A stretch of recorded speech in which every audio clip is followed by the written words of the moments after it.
আপনাকে প্রথম রসুল হিসাবে পাঠিয়েছেন। নূহ আলাইহিস সালামকে দুনিয়াবাসীর জন্য প্রথম রসুল হিসাবে পাঠিয়েছেন। তা সুতরাং আপনি একটু আজকে আমাদের জন্য কিছু করুন। নূহ আলাইহিস সালাম বলবে আমি করতে পারবো না। কারণ কি, আমার বউ তো আমার প্রতি ঈমান আনেনি। অন্য লোকের কথা বাদ দাও, তোমাদের সুপারিশ নিয়ে যে আমি যাব, আল্লাহ বলবে তোর ঘরের অবস্থা কি, আগে তুই তাই বল। আর আমার সন্তান আমার প্রতি ঈমান আনেনি। আমি আমার সন্তানকে বলেছিলাম, ইয়া বুনাইয়া আর কাম্মানা, হে আমার সন্তান আমার সাথে নৌকায় ওঠো। ছেলে কি বলছে, আমার নৌকায় ওঠার দরকার নেই, আমি ওই পাহাড়ের চূড়ায় যেয়ে দাঁড়াবো, তোমার নৌকা কত দূর উঠবে আমি তার উপরে উঠে যাব।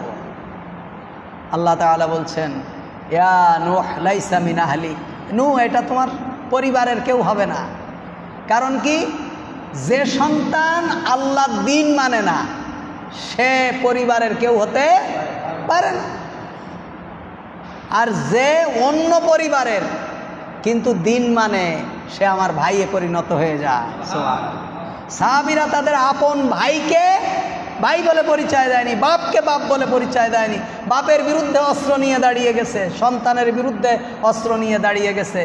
কিন্তু এক অপরিচিত পরিবারের একজন সন্তান যখন ইসলাম কবুল করে সাহাবীদের সামনে এসেছে, বুকে বুক মিলায়ে নিজের প্লেটের ভাত ওই নবমুসলিমকে খাওয়াইছে, নিজের ঘরে ঘুমাতে দিয়েছে, নিজের একাধিক স্ত্রী থাকলে একটাকে তালাক দিয়ে ভাইয়ের সাথে বিবাহ করায় ভাইকে দুনিয়ার মধ্যে সুখী বানিয়েছে। সুবহানাল্লাহ। এজন্য তো বলছে আমি পারবো না আজকে আল্লাহর সামনে দাঁড়াতে। তবে আমি তোমাদেরকে বলতে পারি, তোমরা ইব্রাহিম খলিলুল্লাহর কাছে যাইতে পারো। ইব্রাহিম খলিলুল্লাহর কাছে গেলে ইব্রাহিম খলিলুল্লাহ বলবে, না আমারও পক্ষেও সম্ভব না, আমি আজকে তোমাদের কোনো ব্যাপার নিয়ে আল্লাহর কাছে যাইতে পারবো না। তবে তোমরা মুসার কাছে যাও। কোথায় যাও?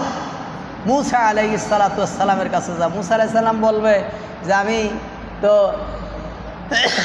বিনা অপরাধে একজনের কানে চড় মেরে ফেলেছি, ফেরাউনের এক লোকরে কি করেছি, মেরে ফেলেছি।